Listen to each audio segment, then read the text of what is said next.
O papel de marido e esposa pode mudar. O que não muda é o papel de pai e mãe. Como fica a criação dos filhos depois de uma separação?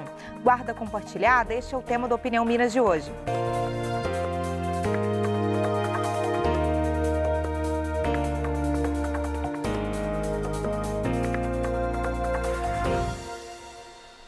Olá, bom dia para você.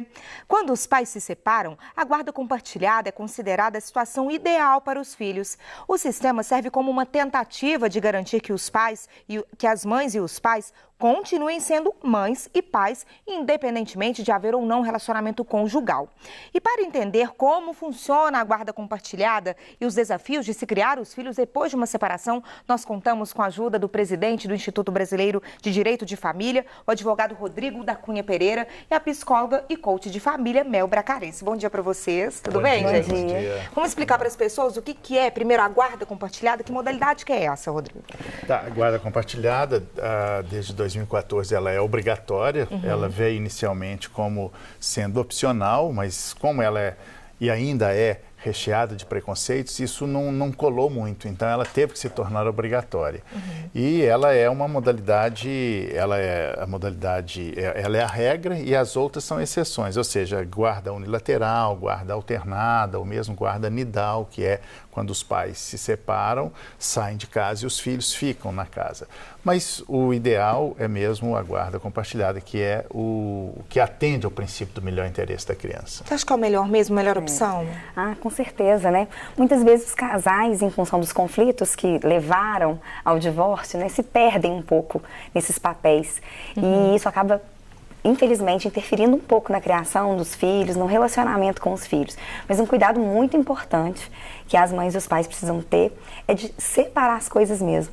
Né, de conseguir manter os papéis, conseguir que o pai tenha a mesma presença, a mãe tenha a mesma presença, que teriam se morassem juntos. É a única diferença agora é que eles não moram juntos, mas continuam pais e mães, né? Claro. E a grande importância da guarda compartilhada, sendo obrigatória, é que ela quebra uma estrutura de poder, né? Assim, a guarda não é minha nem sua, ela é nossa, né? Isso por si só já... A responsabilidade é nossa, seria isso. E guarda compartilhada é compartilhar o cotidiano, né? Compartilhar o cotidiano das crianças, dos filhos, das crianças e adolescentes, né? Levar na escola, buscar, não necessariamente dividir igualmente o tempo, né? Isso seria guarda alternada, mas esse espírito da guarda compartilhada, ela é muito benéfico para as crianças. E guarda compartilhada, às vezes as pessoas acham que é morar tantos dias na casa de um, tantos na casa do outro, não é assim, né? Sim, ainda há muito preconceito em relação à guarda compartilhada. Os próprios juízes, Ministério Público, advogados pensam, e as próprias mães mesmo, olha, guarda compartilhada não, né, Mel? Quando diz como se fosse uma questão ruim. Não, mas a guarda é sempre boa. E se os pais pensarem verdadeiramente no interesse dos filhos, eles vão naturalmente compartilhar essa guarda. O filho não pode ser um objeto de disputa da família, né? Isso que é um ponto importante. E quando o casal ali define não viver mais junto, né, é importante que essa criança continue convivendo. E nas pequenas coisas do dia a dia, né? Então, assim, você falou sobre essa coisa de morar com um, morar com o outro. Na realidade, o que eu acho mais importante é que a criança tenha segurança de que, independente da relação que os pais tiveram ou não tem mais, que ela tenha aquela referência das pessoas que estão ali por ela, né? E que a criança seja sempre o centro das decisões. É até uma coisa muito importante na criação dos filhos, na educação, né, doutor? Com relação a esses acertos, né, dos valores. Muitos casais se separam exatamente porque são diferentes em alguns valores, né? Discordam em opiniões. Valores, né? E aí começam a pensar diferente sobre coisas da vida e chegam num ponto que não se reconhecem como casal. A maioria dos casais, quando separam, tem esses relatos, né, de não reconhecerem mais aquela pessoa com quem se casaram. Mas independente disso, não existe meu filho e seu filho, né? Como não existe a minha guarda e a sua guarda, né? É nossa, a lógica é essa, se é o Uhum. nosso filho, por isso que faz todo sentido a guarda compartilhada. Que esse pai, que essa mãe, e eu vejo isso, eu trabalho muito com mulheres, né? Eu vejo, às vezes, as mulheres ficam muito magoadas nessas situações e sentem o filho como realmente um instrumento de poder. E usam filho, né? E isso é muito difícil, né? E fica aquela coisa assim, né? Não, agora a guarda é minha. Então você vai, agora eu não quero saber mais, não vou te ajudar, né? Tem muitos esses discursos de uma posição de sofrimento. Então, o que é importante? Que seja a mãe ou o pai, saia desse lugar de sofrimento, de vítima, e consiga assumir, sim, o seu papel de pai, de mãe, e ter essa relação com o filho de forma construtiva, alinhado, porque ainda que eles discordem de várias coisas com relação à educação dos filhos, é importante que eles tenham e se a mesma pensarem regra. verdadeiramente no interesse dos filhos, eles vão fazer isso, né? Mas tem que sair um pouco do seu egoísmo e pensar nos filhos, né? Isso. Mas a guarda compartilhada ainda tem muito preconceito. Por exemplo, os juízes aqui em Minas e em muitos lugares do Brasil falam, não, eu homologo o acordo de guarda compartilhada ou determino a guarda compartilhada apenas se disser que tem a residência fixa na casa da mãe ou na casa do pai. Eu acho isso um equívoco. Na verdade, os filhos terão 2 casas e isso é muito bom para a criança. Tem a casa do pai e a casa da mãe. E o que dizem é, mas a criança precisa ter uma rotina. Mas a rotina vai ser essa. Tem a casa do pai e a casa da mãe. Né? Isso é muito saudável para a criança. A rotina, ela acompanha a realidade da criança, né? É bom que eles tenham até a identificação em cada casa, um quartinho na casa do pai, um quartinho na casa da mãe. É bom para que eles sintam que os 2 são lares deles, né? Se sintam em casa, né? É importante isso. Porque senão fica uma coisa meio de puxadinho, né? Quando mora com a mãe, aí quando vai com o pai é uma coisa meio improvisada. Ou o contrário, né? E isso para a criança é mais natural do que para os adultos. Eu tenho um filho que quando ele tinha 10 anos, ele falou, pai, você não vai separar? Eu falei, mas por quê? Tomás, eu falei, eu queria ter 2 casas, eu queria como as pessoas lá da minha sala, da minha escola, tem 2 casas, eu queria ter 2 casas. As crianças lidam melhor com a separação do que os próprios adultos, certamente, certamente. Eles conseguem entender? Conseguem. Um ponto muito importante também nesse processo, são 3 coisas que eu considero muito importantes nesse processo, na relação dos pais com os filhos. Primeiro, ter uma relação aberta, franca com a criança. Ela não precisa saber dos pormenores da separação, claro que não. Mas é importante ela entender que ali não existe mais um casal, mas eles continuam juntos, como pai e mãe. Isso eles vão estar sempre juntos. Sempre. Né? Isso é um ponto importante. Um outro ponto importante é que a criança tenha a oportunidade de dizer sobre aquelas emoções que ela está vivendo. Muitas vezes a gente evita falar, né? Evita contar, inclusive, questionar. É ouvir a criança, tá atenta, né? Tá atento ao que a criança está sentindo, ao comportamento, né, nos ambientes, na escola, conversar com o professor, conversar com outros de apoio de aulas pontuais que a criança faça, natação, inglês, acompanhar realmente esse comportamento, né, e se precisar pedir ajuda. E o terceiro ponto, sempre colocar, né, doutor, a criança no centro. Então, assim, nesse momento eu esqueço da minha dor, da minha história, de alguma possível mágoa. O homem é a mesma coisa, esse mesmo processo, para que a gente possa juntos focar no que mais importa, que é a criança. Né? Gente, e nesses acordos do dia a dia, até com a guarda compartilhada ou em outras modalidades de guarda, é importante que a criança participe dos acordos ou não? É um acordo que tem que ser feito com os pais e meio que imposto a ela? Como que pode funcionar isso da melhor forma? Acho que quem poderia responder isso melhor é a Mel, que apenas quero dizer, assim, do ponto de vista jurídico, é que jamais deve se perguntar ao filho, né? Você quer ficar com o pai, quer ficar com a mãe, porque isso você vai impingir uma culpa, qualquer resposta que ele der, ele vai ficar culpado, né? A gente não deve deixar essa responsabilidade, essa decisão para eles, mas... Bom, aí outros a psicóloga... aspectos, né? Com relação a essa questão da guarda, né, de quem eu vou morar, de quanto tempo vou passar, quem me busca na escola, são coisas realmente muito delicadas e as crianças precisam ser poupadas, protegidas disso, né? Uma coisa muito importante é o seguinte, a criança, ela está sob proteção do pai e da mãe. Inclusive, do pai com relação à mãe e da mãe com relação ao pai. Isso é muito importante, sejam juntos ou separados. Agora, para outras questões do dia a dia, eu sou muito adepta da disciplina positiva, né, da criação com apego. E na criação com apego, uma das premissas é você envolver a criança nas decisões, naquelas decisões do dia a dia. Então, por exemplo, a criança, olha, você está hoje aqui, a mamãe vai te levar na escola, e o papai vai te buscar, e aí você prefere fazer isso ou aquilo, sabe, coisas que você pode negociar? Por exemplo, uma coisa que eu negocio muito com meus filhos em casa é, você vai tomar o banho antes ou depois do almoço? Sabe, coisas que a criança começa a participar de algumas decisões, né? Olha, você quer fazer uma aula de natação ou você prefere fazer uma aula de vôlei? Coisas que você consegue envolver a criança nas decisões, porque é a vida dela, né? Claro. Mas com a orientação dos pais. E no aspecto prático, por exemplo, em pensão alimentícia, né? Quando o casal não está numa situação financeira muito boa e consegue conversar sobre isso, e vai ter que fazer cortes. Então, nesse sentido, é bom chegar para o filho e falar, você vai ter que ir para a escola pública, você vai ter que Né? Vai ter que fazer alguns cortes. É bom que ela participe para não ficar parecendo que o pai é cruel, a mãe é cruel. Né? Então, nesse sentido, a situação, né? é bom que eles participem um pouco disso, que sejam... que tenham ciência disso, que vai ter que fazer cortes. Né, você falou em pensão, Rodrigo, a pensão muda com essa modalidade de guarda compartilhada. Como que ela é definida, até que idade que ela tem que ser paga? Não, a rigor não muda, né? A guarda compartilhada em nada, absolutamente nada muda. E a pensão, ela deve ser paga enquanto tiver necessidade. Pensão é sempre a discussão do binômio necessidade e possibilidade, ou seja, qual a necessidade, quem vai receber, a possibilidade, quem vai pagar, conjugando com o padrão de vida da pessoa. E uma regra clara é que todo mundo que se separa, cai o padrão de vida. Né? Então, separação é perda. Então, o mesmo dinheiro que sustentava uma casa vai ter que sustentar duas casas. Então, isso por si só já é uma regra básica. História de pensão alimentícia é assim, todo mundo que paga acha que está pagando muito e quem recebe acha que está pagando pouco. Né? Não tem jeito. Né? Mas essas discussões são muito importantes, né? Envolver a criança, entender que é um processo, né? É um processo que está acontecendo e que pode haver um resgate disso e com a participação dela, com a colaboração dela, né? É muito importante. Pela experiência de vocês, gente, qual que é a maior dificuldade dos pais quando eles se separam em relação à criação dos filhos? É a discordância dos valores de criação? Quais são as maiores dificuldades? Que os adultos também podem ter essas dificuldades, né? Quais são na avaliação de vocês? Eu vejo que são as mesmas dificuldades dos casais casados, né, com relação à criação. A única diferença é que depois que se separam, em alguns casos, existe um litígio, uma relação mais difícil, e aí fica mais complicado de negociar. Mas em termos dos processos em si, várias coisas, né? Por exemplo, hora de filho dormir, o tipo de rotina, o tipo de escola que vai estudar, cada questão, cada decisão na vida de uma criança tem um impacto muito grande, né? E sempre o pai e a mãe estão ali com um olhar, ou deveria ser, né? Para que seja melhor para a criança, mas às vezes o que é melhor, no meu ponto de vista, pode não ser do outro, né?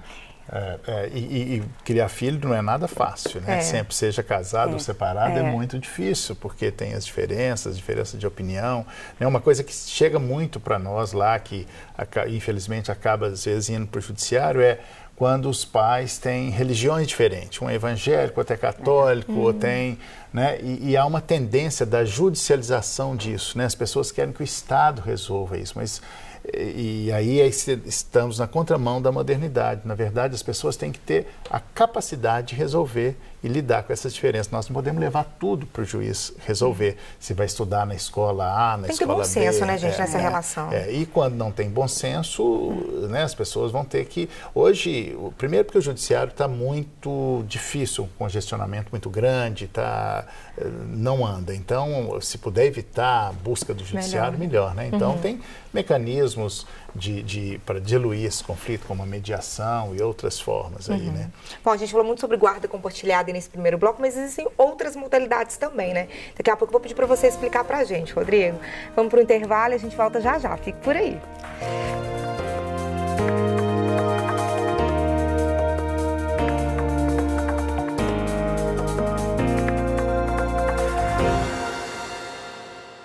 Como fica a criação dos filhos depois de uma separação? Para essa discussão, contamos com a orientação do presidente do Instituto Brasileiro de Direito de Família, o advogado Rodrigo da Cunha Pereira, e da psicóloga e coach de família Mel Bracarense. Gente, a gente explicou muito sobre a guarda compartilhada no primeiro bloco, mas existem outras modalidades, né? Quais são, em que momentos que elas são indicadas? Sim, como eu disse rapidamente, essas outras são exceções, que é a guarda unilateral. Tem algumas situações em que não é possível compartilhar a guarda, seja porque o pai tem algum problema, está internado, está preso, né? Algumas situações assim que entra na exceção. E tem a guarda, e aí fica com um só e tem convívio mais estrito. Essa é a guarda unilateral ou guarda única. Depois nós temos a guarda alternada, que é quando se alterna residências.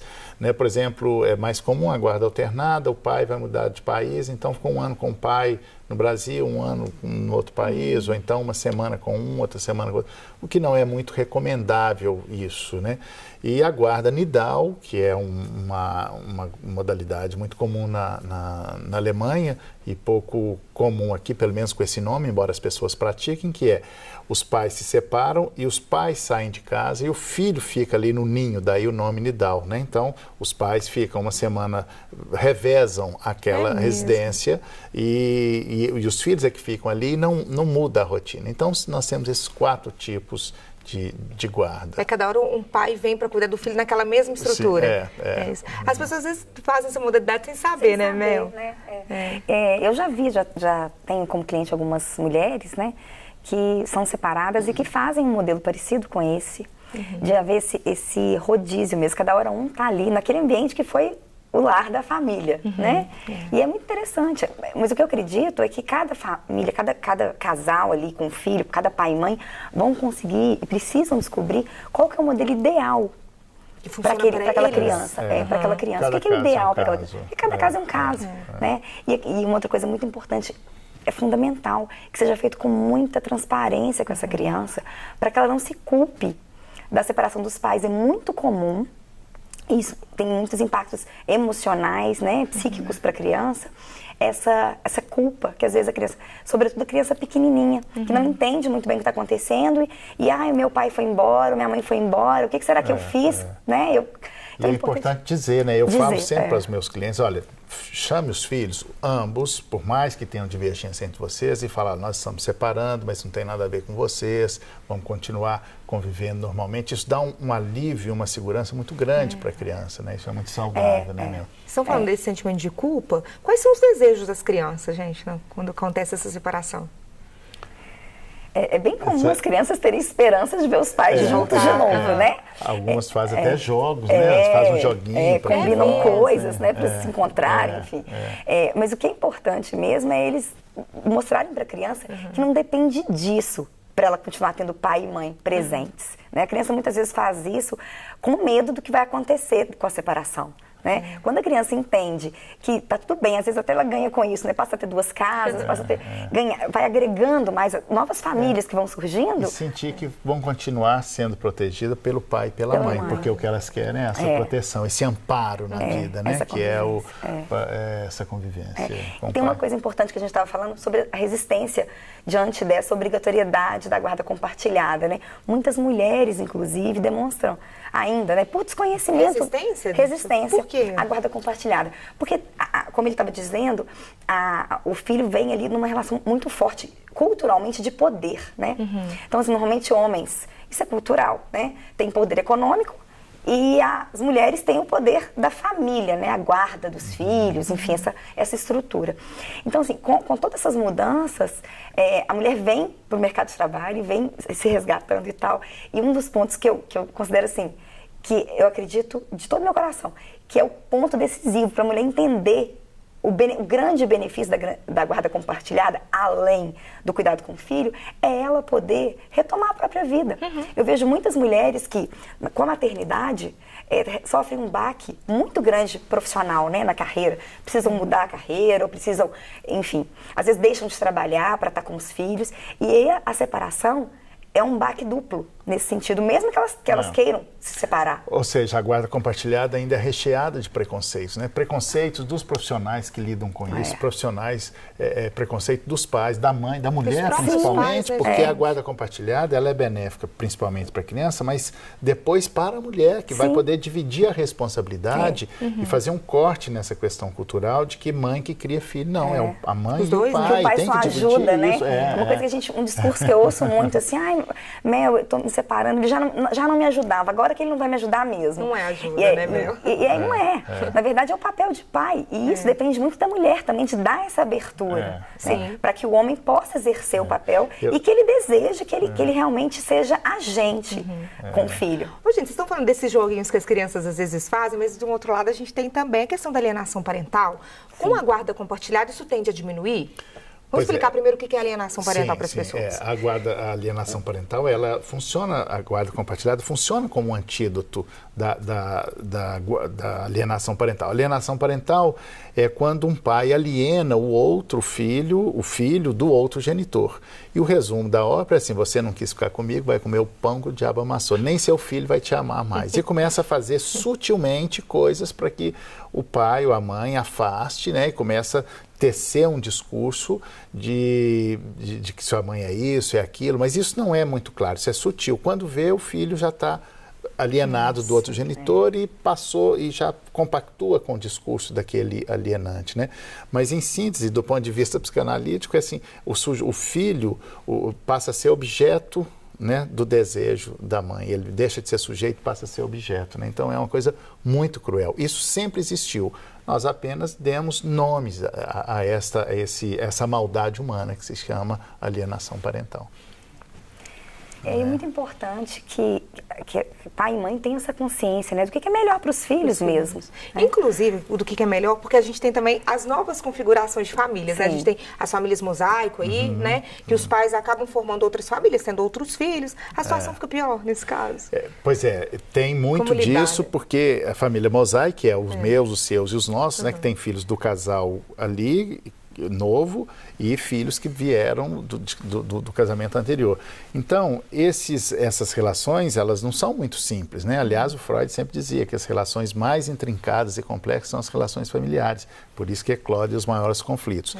E aí tem essa maldade, né? Você não quis ficar comigo, porque se o pai ou a mãe está pensando verdadeiramente no filho, ele não faz isso. Mas isso é inconsciente, às vezes nem vê que está fazendo isso, né?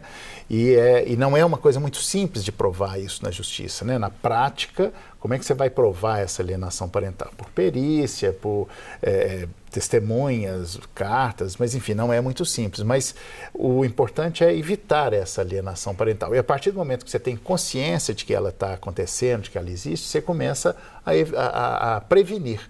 E a guarda compartilhada é um mecanismo importante na prevenção da alienação parental. Gente, se fosse para vocês darem alguma orientação para as pessoas que estão nos assistindo, de repente se encontram nessa situação, o que vocês diriam para esses pais?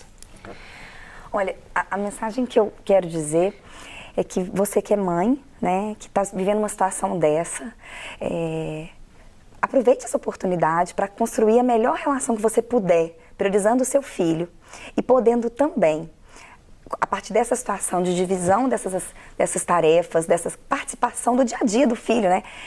Dessa abertura para que seu ex-marido possa participar muito da educação dos seus filhos e com isso você possa também se resgatar, né? De tantas coisas que vão ficando para trás quando a gente se torna mãe, né? Papéis que vão ficando para trás, inclusive profissional, exatamente por essa sobrecarga que, de forma geral, as mulheres assumem quando são mães. Olha, a regra de ouro de uma separação, de um divórcio, é instalar um campo neutro para as crianças nesse contexto, né? E se pensar verdadeiramente no interesse dos filhos, as pessoas vão compartilhar a guarda, né? E vai ficar mais fácil de continuar circulando o afeto, que é o que interessa. O que esses filhos querem dos pais é serem protegidos, serem amparados, e esse amparo ele pode vir quanto menos desarmonia tiver entre os pais, mais amparados eles se sentirão. Portanto, é pensar verdadeiramente nos filhos. É amor e bom senso. É isso. Sim, é amor e responsabilidade. Responsabilidade. Gente, muito obrigada pela participação de vocês, pelas orientações hoje no programa. Tá bem? Bom, e você, quer saber o programa de amanhã, o tema que a gente vai discutir? Rever alguma edição? É muito fácil. Curta a nossa página no Facebook, fique por dentro da nossa programação. Amanhã eu volto às 8h15, eu espero você. Até lá!